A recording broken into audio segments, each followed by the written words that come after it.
Hi, I'm Fran Bricken, and I'm going to show you how to use rubber stamping for stamping on ribbon and fabric, which you can use on cards.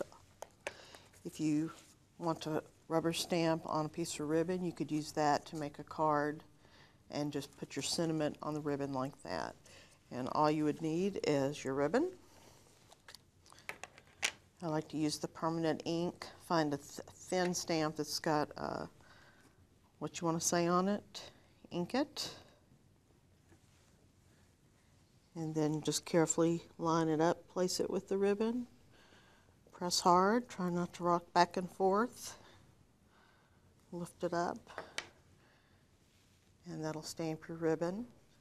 Like I said, that makes a nice addition to your card.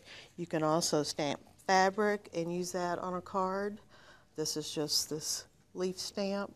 When you're stamping fabric, you can use fabric paint, which you can buy at any craft store.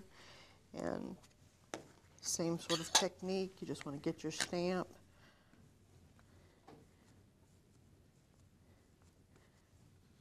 Make sure that you've stamped your stamp.